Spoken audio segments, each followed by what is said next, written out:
Okay guys, it is mid-January. That means it is time for yet another top 10 best units currently on Global Phantom Parade. Before we get any further, I'm going to need you guys to please flash that like button and stuff for more content. And I understand that Gojo, like the whole hidden inventory stuff is out like tomorrow. But that's for next month. So anyway, right, at the honorable mentions, we have Inumaki because he was on all my list prior. But I'm going to be real, bro. Bro is not making the cut anymore. He's still a good unit. There are over 10 good units in the game. So, it's not the end of the world, but he remains down here. So number 10. Okay, already number 10, we have two spots, okay? We have both Nobaras because I couldn't pick one because they're like the same thing. I'm going to be real, bro. So we have this Nobara, the newer one, right? The bad match. So yeah, she just has that nail gimmick like the other Nobara where it's like she just does damage and then she increases the nail count, and then like down here when you have a high nail count you can pop a skill and she'll just do nuke damage, right? That's pretty much all it is. She'll do some debuffs too, like decreasing their Jujutsu damage by 2 turns 1 time and increasing all enemies damage received by 7.7%, or it'll be 14 at level 10, but you get the idea. And the ult as well, just increasing nail count too. So obviously you'd stack the nails and use this. She can get a lot of damage off, just like her counterpart, the one that came out at launch. But there's no auto skills. Post adjustment, I'm not sure either, but that's for way later, so don't worry about that right now. But yeah, like, there's not too much to her. In a nutshell, just damage, right? And that goes for this Nobara too, the Girl of Steel, which is very similar. And, obviously, like, she's not needed on your account at all, but she will come out in the standard pool eventually. But thing is, bro, I'm gonna be real, like, on the hidden inventory, like, whole celebration, we're getting, like, 70 free, like, gacha tickets. Honestly, bro, I'm gonna say don't spend those, just save until the pool gets updated, because I'm like an addict. I cannot control myself. I've done like 200 summons on that Phantom Parade gacha. I can afford that guaranteed SSR ticket right now, bro. It's bad, but like, I was trying to get Gojo dupes, you know what I mean? So yeah, don't like summon on that right now. Just wait until the pool gets updated. Try to get Degumi, like don't make Megumi. Try to get Momo, those kind of guys, right? And like this Nobara too. But as you can see, this one's pretty similar, but like instead of the debuffs, it's more like her skill 1 increasing nail count. Obviously, skill 2 is a buff for herself instead, which is a pretty nice buff, 55% damage, Jujutsu damage, obviously. Skill 3 as well is just damage, so you wouldn't really be using this one that much unless she's low health. And then ult is where her like whole like nail nuke gimmick comes in, because it's skill 3 for that other Nobara, but it's ult for this one. So I'll leave that up to you guys and to think who you think is better, because they're pretty similar. But this one has got an auto skill, the crit rate, but nothing too crazy, right?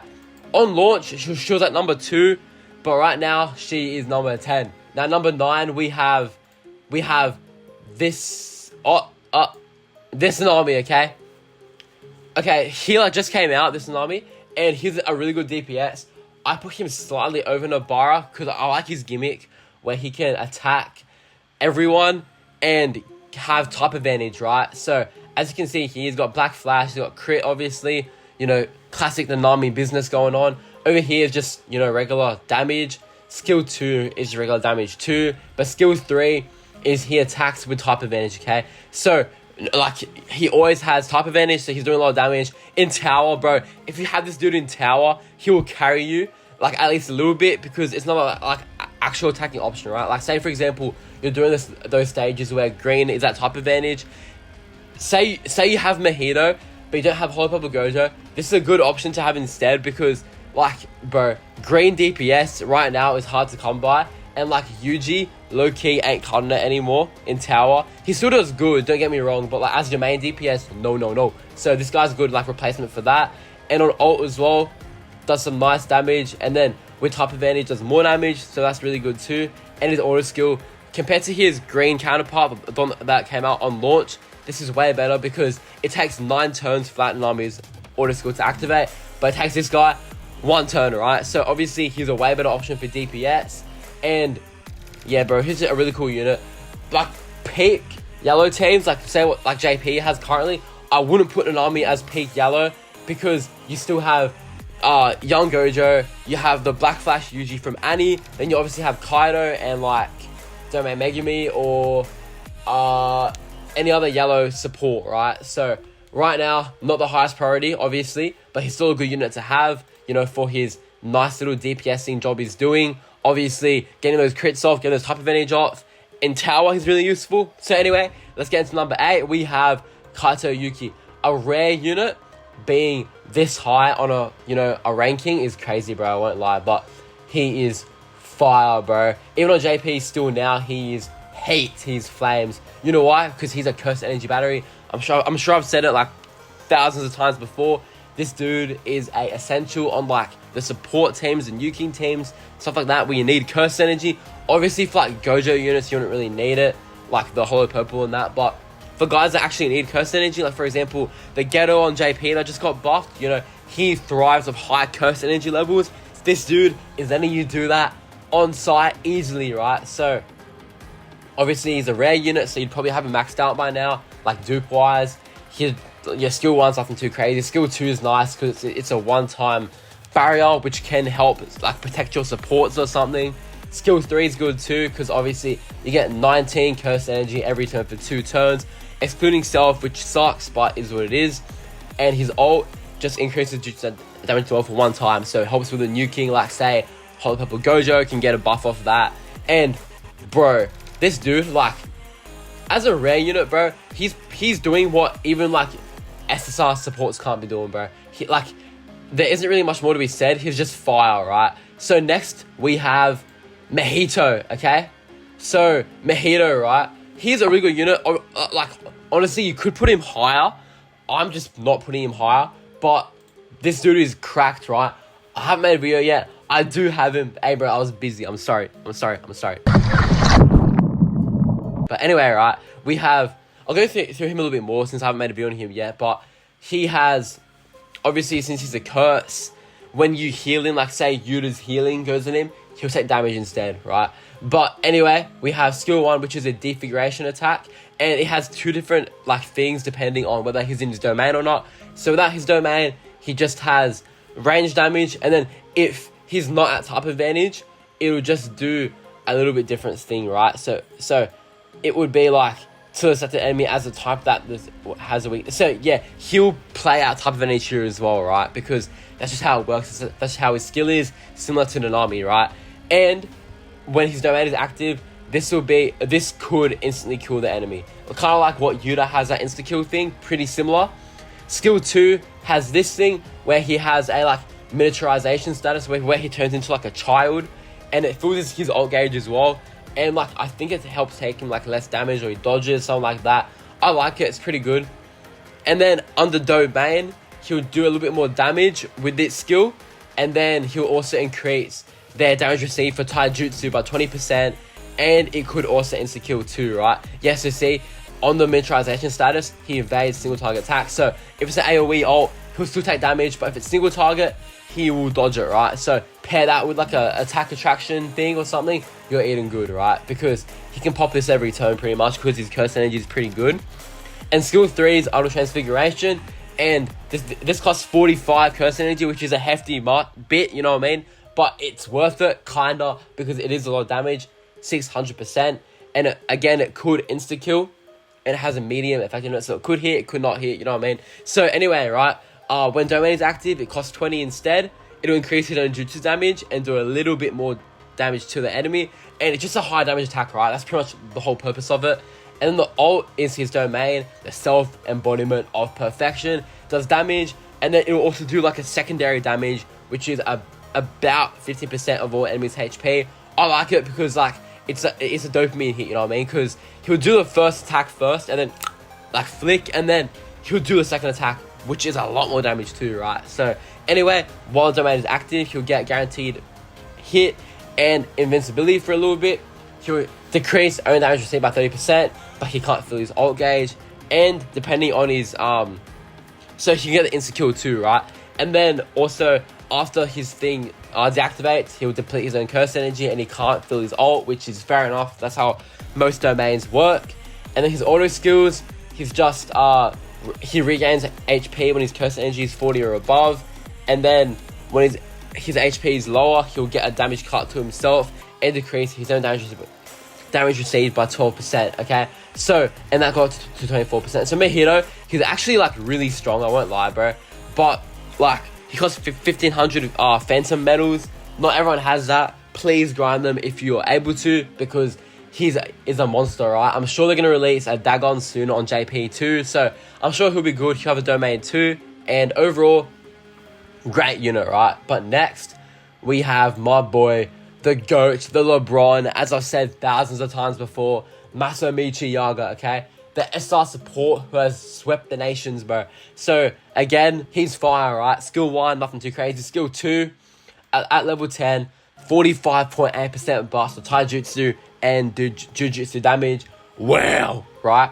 Skill 3 is a debuff 2, so obviously you're going to put him in slot 1, so your whole team can take advantage of the debuffs. I feel like not like much people explain to new players why I should put it in slot 1. It's not because of the support buffs, right? Because even if they're last slot, the game puts it so the non-damage attacks, the support attacks always go first. The whole point is so you can have your debuffs go first, because Yaga is the first slot. That means after all the buffs go on, he'll be the first attacker, right? So he is the first guy to apply the debuffs, and that means the whole team, assuming they're all attacking, can take advantage of it, right? That's the whole point. So same as ult, just a more buff version of this, where, you know, decreases Taijutsu damage, Jujutsu damage, and damage received by 49%, right? Again, really great unit. You'd have him duped out by now. Fantastic, bro. Not really much more I can say. Next, we have number 5. We have... Oh, wait. Oh, no. Sorry. Megami. Okay. On my last list, I did actually have Momo behind Megami, but under some careful reconsideration, I've got Megami lower now. Not because I think he's, like, worse. I just think it takes longer for him to, like, be a asset, you know what I mean? Because prior to his domain, he's kind of just like fodder. He's just sitting there. Obviously, you can ult rush, like you can help him with like that new Uda that came out, or just a memory or something. But until he ults, he's like average, right? But Momo is from the get-go, okay? So anyway, obviously, he just has those like different effects when his domain's active. He'll do more like debuffs then. Like right here, bro. Like that is great. That's like top tier shit right there. But he's not getting that turn 1. That's the problem. Okay, so obviously here we have that. Skill 2, the AoE, more debuff. Oh no, it's actually not debuff, sorry. It's just damage. Skill 3 is a debuff. It's a lot of debuff. It increases their Taijutsu damage received by 60% for 2 turns. And also stuns, which is really good. And on ult 2, he's doing everything with his ult, bro. Damage, stun, invincibility, decreases damage, increases all enemies received, grants attack immunity, decreases own skill curse energy cost, so they'll be cheaper. He does everything right. Megami, bro, even on JP now, he's still really good. But, like, as a slot 1 or slot 2 support, he's a little bit more inconsistent solely because you don't have his domain straight away. That's why he's number 5 right now. So, obviously, we're in the top 5 now. Top 4, we have Momo, right? Bro, when she is added to the main pool, pray you get her, because she is such a good support to have. Obviously, she has skill 1, which is just a damage received by 21.7%. Obviously, it's free, right? So, like, you know, we're not complaining. Skill 2 increases damage by 68.7% and break damage by 20%. Skill 3, crit rate, crit damage, and crit resistance for the enemies, decreases it. And on ult as well, it stuns, decreases ult cage, which such an underrated skill, bro. That is so clutch. In, like, the domain fights, it actually saves you so much sometimes because those domains hit like a bitch, right? So that actually really helps. And that's about it, right? Just pure support. I think she's a like pure buffer to do it better than Yaga, right? So we have number 3 now, who is the strongest Satoru Gojo. Not Goju, right? Obviously the launch unit, you guys might be mad at me for this, but I think it's still top 3. The damage he's pulling off, even with his 7 turn limit, is too good to not like leave out, right? So obviously after 7 turns he leaves, has Black Flash, increases the crit rate, all that. Skill 1, ton of damage. Skill 2, a little bit less damage, but still a ton of damage. Skill 3, the buff by 124.5% damage increase. Wow, all just a lot of damage. He's a very simple unit, but it's very effective. Obviously he also has the attack immunity, so he can't get hit. unless he's in the domain, obviously, and he has the 7-turn stuff. But even with this, bro, he's still really good, right? Not much to say, really. He's just a fire unit, fire damage, still carrying the damage on blue up until Sukuna came out. So there you go, right? Now, number 2, you guys could argue he's number 1, same as last month, but we still have Holo Purple Gojo. I say his damage is probably better than Uda's, yes, but he's less versatile. He leaves, you know what I mean? So he's got skill 1, obviously, which is a lot of damage and decreases their taijutsu and jujutsu damage by 15% for 2 turns.